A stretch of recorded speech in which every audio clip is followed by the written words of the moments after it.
आचर बगुला के ठाठ कोयली के मिलई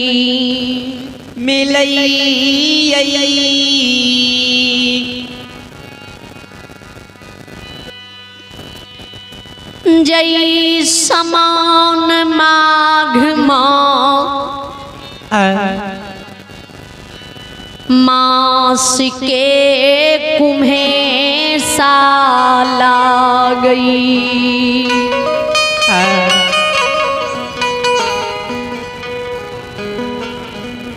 वही समान कोयली के नैंद में लागे कोयली हार हिया के घुर के लौट के जुती बाबा लगावे आया भाई जुती बाबा जी अन्न खाती जल खाती काने कल पे तो कोयली गुरु के पहुंचा पर अब के बैठ जाए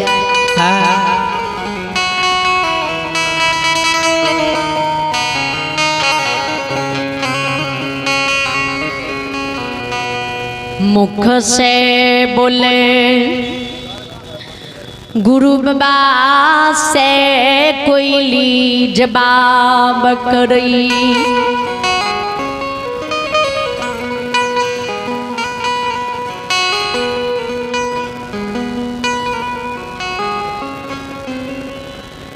आइए एक श्रद्धालु के नाम सुने। आइए आप हैं यज्ञकर्ता महोदय मनोज यादव, वार्ड सदस्य जी, जिन्होंने शारदा दिल से शानदार 200 रुपए के दान दिए। श्रद्धालु को भगवान हर मन कमना पूर्ण करी, परमात्मा सदस्य की रखी। जय हो दानी दाता की जय हो।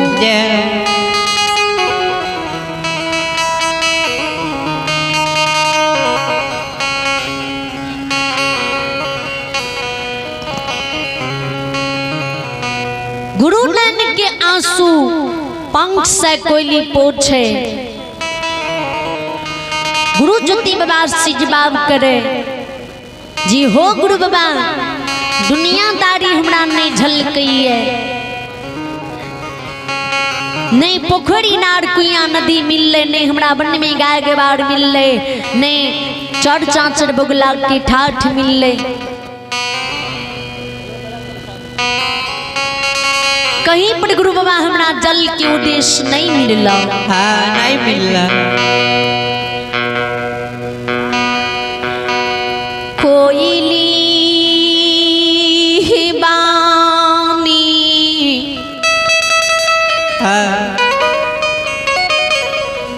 ज्योति बाबा सुनई, ज्योति बाबा कहई गे चिड़ैया चिड़ैया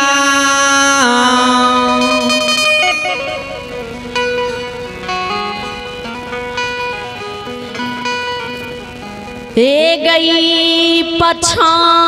जन्म भूमि, पोपी हमरा छूट गेलो, खेदली सन के जंगल छूटलई छूटलई गई चराइया गई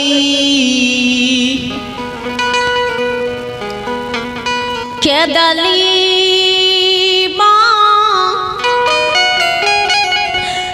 बन में जाके जो या मोर जती हुई भगवान धर्मराज बाबा के कौल करार पूरा होती हुई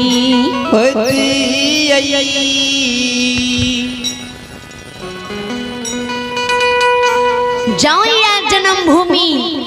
पोपी नगरी में गए कोयली हमें मर जाती है ना।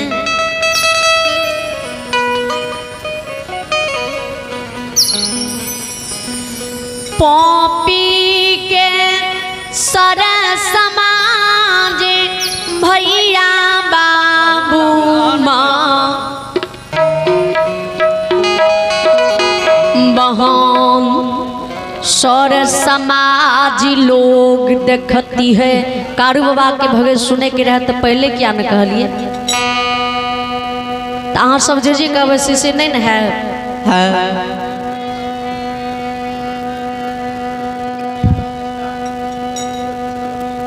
कारू बाबा के भगत शुरू करे से पहले अहाँ सबके फरमाइश करे के चाहिए न।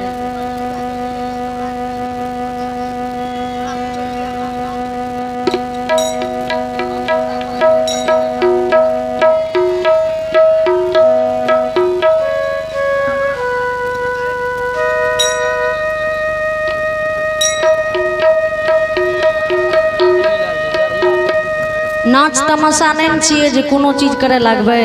जा गाना हेते सा गावे लगबे। बाबू साहब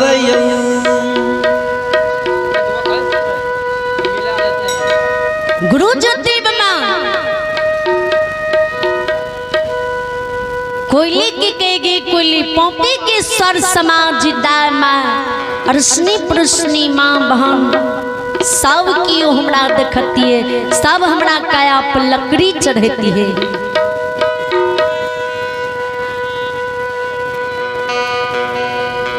समाज लोग पपी में नियम निष्ठा से बांस काट नैन के गए, बांस के टोन टोन टोन फट्ठी चीर लच पच डोली बना लेती है।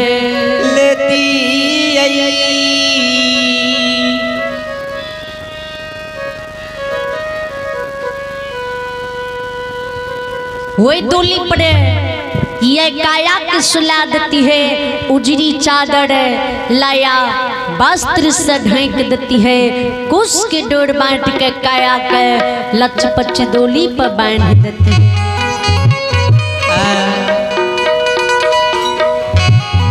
एक जी हिंदू में विधि विहान हुई है,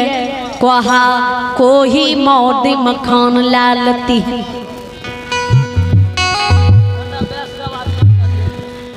पंडित के बुला लेती है, चार भाई डोली के उठा के कन्हा पला लेती है। सौर समाज आगा पाछा कहार बन जाती है, संग में अर्धांगनी अवला के संग लगा लेती डोलिया सरजुग गंगा नदी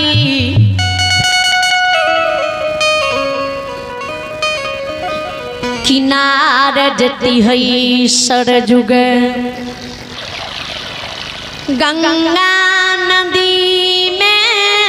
यही संग शरीर के स्नान गंगा लाभ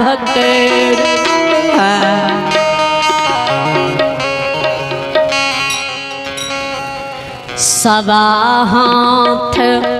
धरती मोलला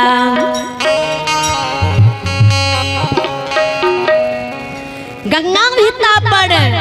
उत्तर दक्षिण के आंची खुन देती है। काया के डोली पर से उत्तर दक्षिण के आंची में सुला देती है। चंदन लकड़ी से काया पर ऊपर में बोझ देती है, साथ बंधन के ऊकी बना लेती है। लेती गई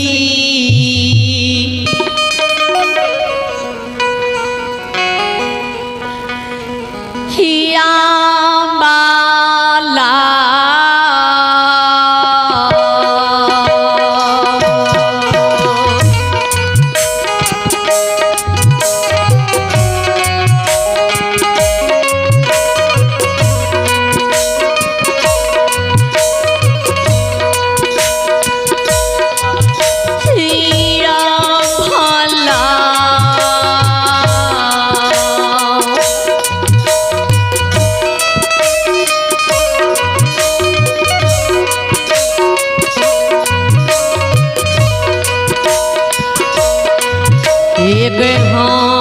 हाथ से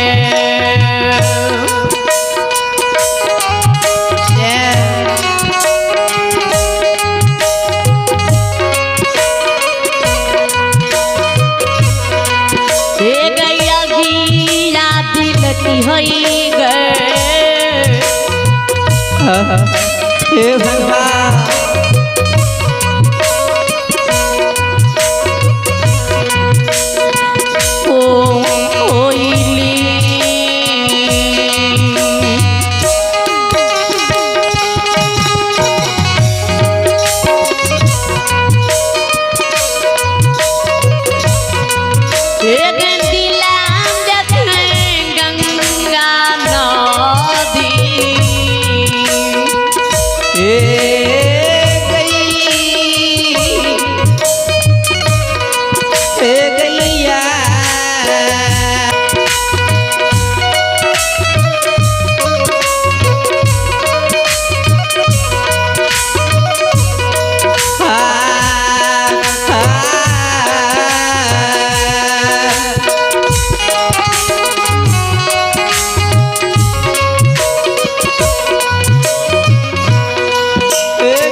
अगला अर्धांगिनी के हाथ से मुख में अग्नि दिला देती है, हमार गति मुक्ति पोपी में भाजती है, सोग श्राद्ध नौ केश सब की छोड़ती है। यह उस सर खेत में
यागा केतली छुटले पछा जन्म भूमि पोपी छुटले छुटले अन्न बिनु जल बिनु लागे आवे शरीर में प्राण नहीं रहते।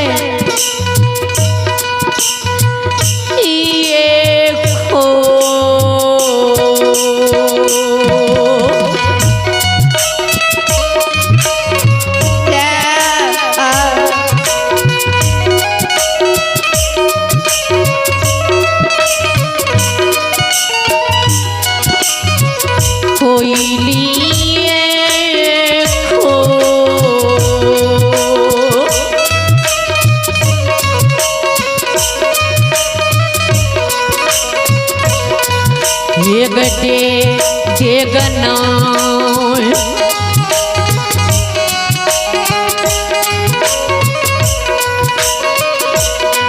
एक बुलल जाइए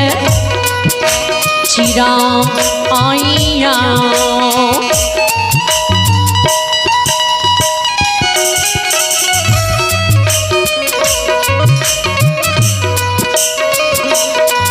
एक क्या नाम जेबो खेदूली गए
आइए एक श्रद्धालु की नाम सुनी। आइए आप हैं पवन पंजियार स्थानीय निवासी जिन्होंने शारदा देवी से 20 रुपये की दान दी। श्रद्धालु के चरणों में समस्त मंडली की ओर से करोटी करोटी नमन है, लाखों लाख प्रणाम है। जय हो दानी दाता की जय हो।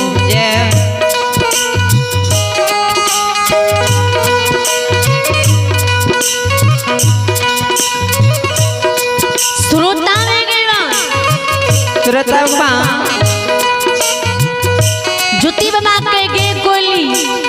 एक डेग नहीं बुलल जाइए आज ओई बिजुआ बन जंगल में मर जेबौ ने तो ये बिजुआ बन जंगल उसर खेत की भूत बन जेबौ। हां बन जेबौ। गुरु जुती बना बानी जी कोली सुने। हां कोयली जुती बाबा की पहुंचा पर से हरिहर दुई खेत की ही आवे, हरिहर दुभी पर जे कोयली नजर पड़े तो जुती बाबा लोग से उड़ के हरिहर दुई खेत में बैठ जाए और हरिहर दुई की मूड़ी तोड़ के कोयली लोल से गुरु बाबा नजदीक आवे और गुरु बाबा के मुख में वे हरिहर दुभी के मुड़ी लोल से मसूल के ज्योति बाबा मुख में घोटी दे। गुरु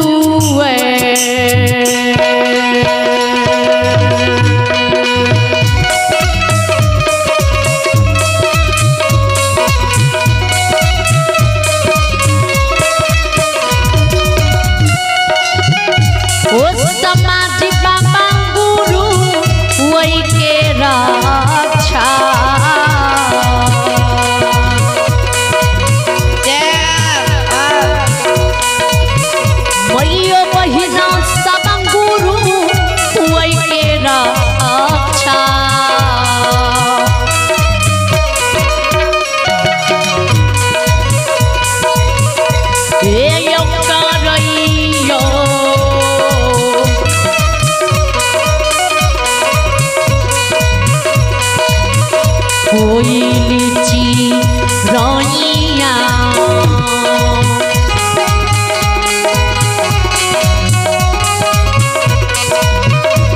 ए यो करई बिजू बना ओ जाना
गिरावे तो जुती बाबा के कनम से तीनों लोग डोले गंगा के जल गंगा में ने समावे धर्मराज बाबा के आसन सतपुर में डोले सूताले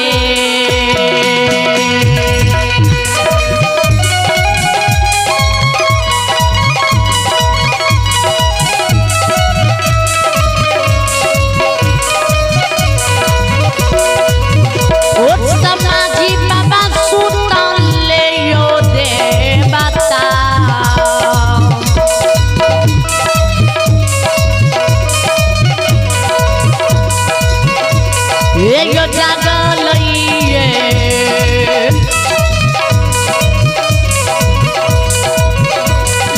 समाजी बाबा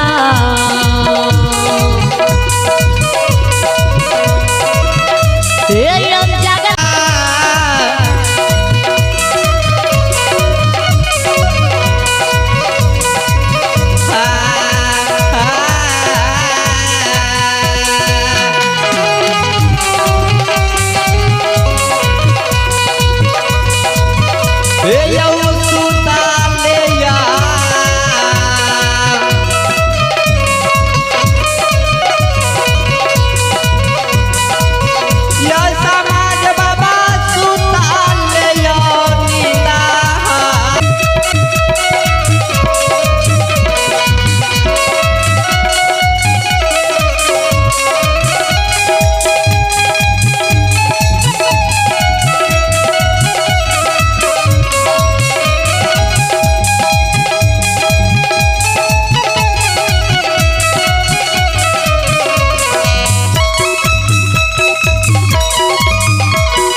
खोनीटा के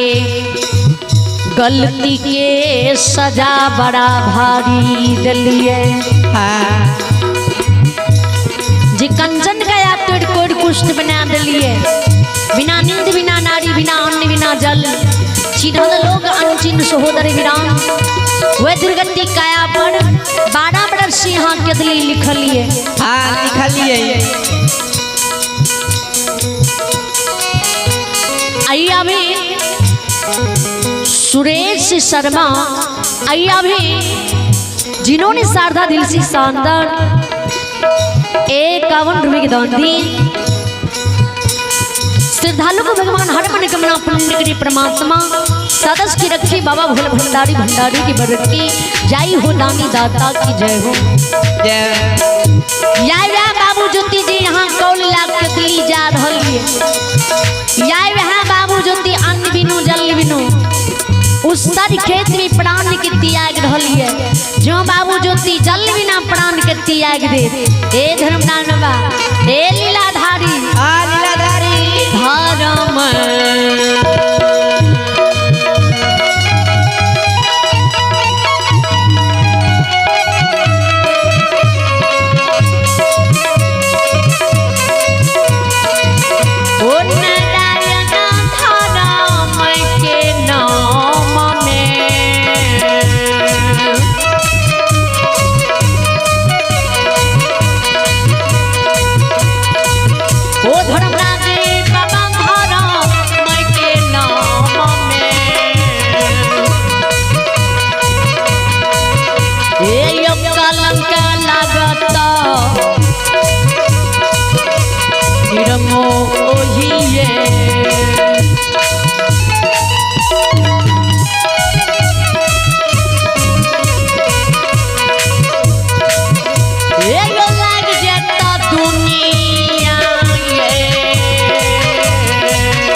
राज बाबा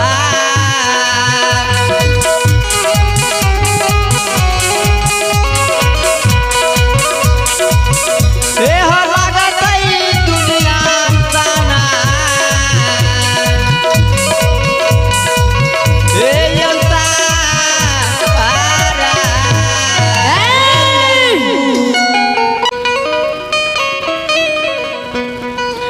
हमरे नम माया वीर दुलरुआ कालिदास छियै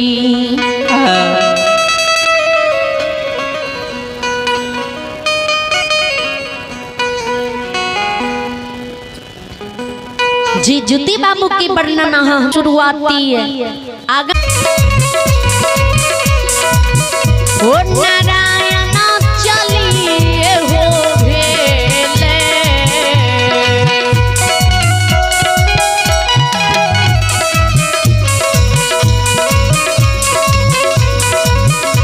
एहू छलिया पथ गोसे बाबा धर्मदास बाबा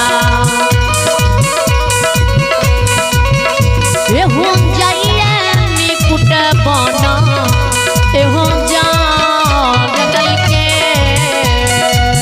हो जाना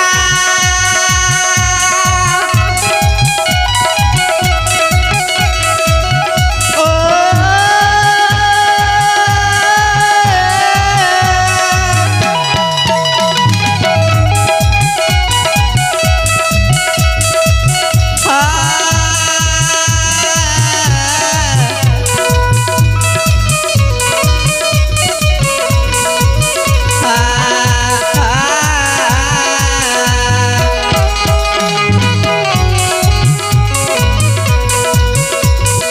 बाबा यो जानिए हो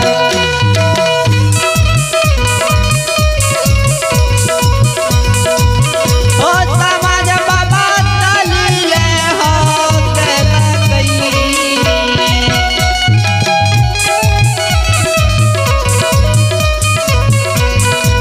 ए हो चल गई हा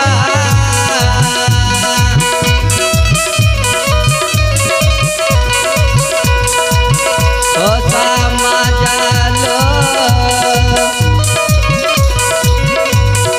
ए हो चल गई नाम ए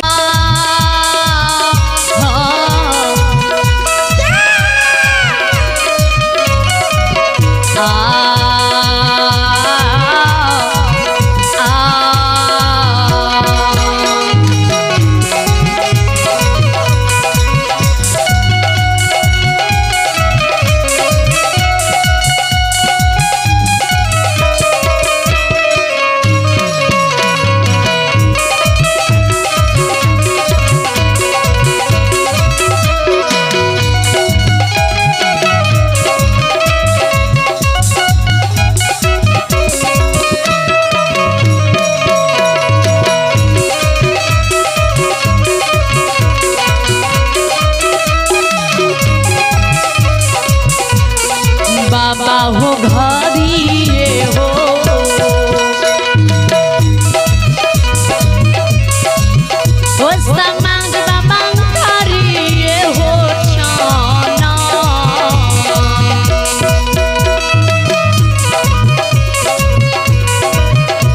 एहू पलक में निरमोहिया समता रसी धर्मराज बाबा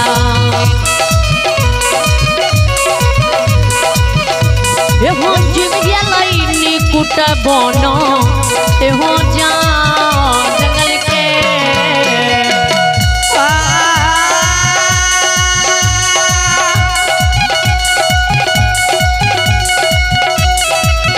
बाबा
धर्म्यान में मान लीलाधारी गुस्से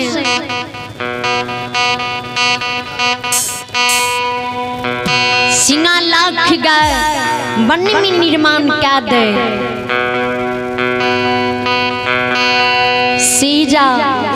धन लेरो वन में निर्माण क्या दे गाय सिर में मुरे ठाबन घंटी बन में अनमोल बोले बोले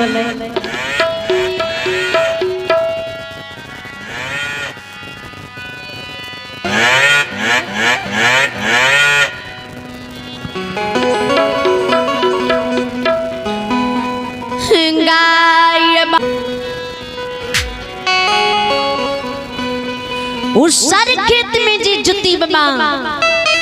अन्नी बिनु जल बिनु प्राण के तेज है ते जुती बाबा गाय आवाज बछड़ू आवाज गाय गला घंटी आवाज गाय गवार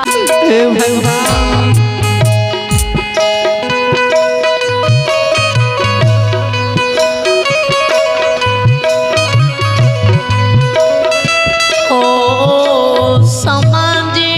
बाबा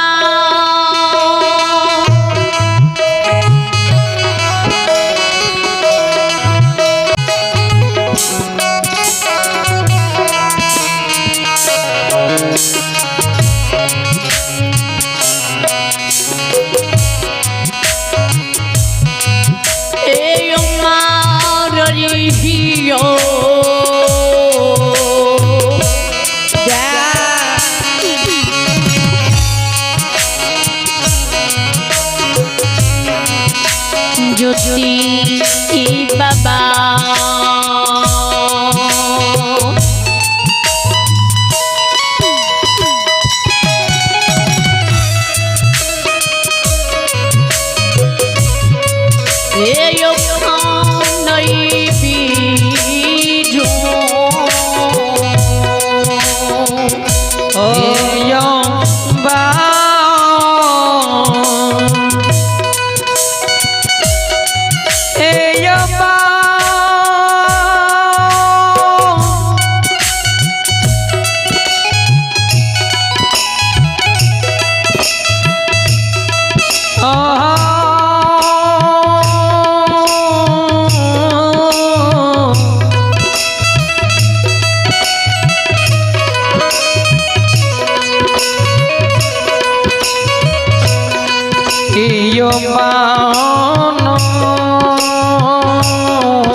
ज्योति बाबा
ज्योति बाबा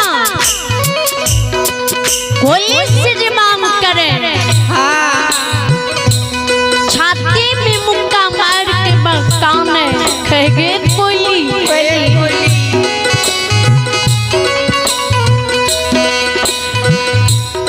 एक दुश्मन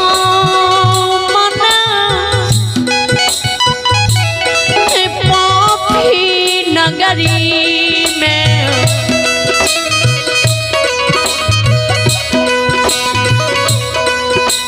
धर्मराज बाबा बनलई कोढ़िया कुश्ती बनल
दिया कबीरा रो रो नीचा धरती ऊपर काशी छोड़ दे बाबा ने कुटी बन जंगल गाग बार नजदीक जुमैया जुमैया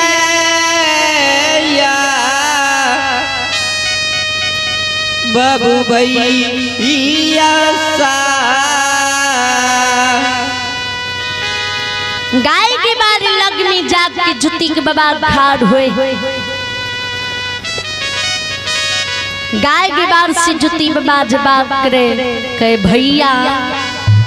भैया कते गा के बथान दने छिए पुने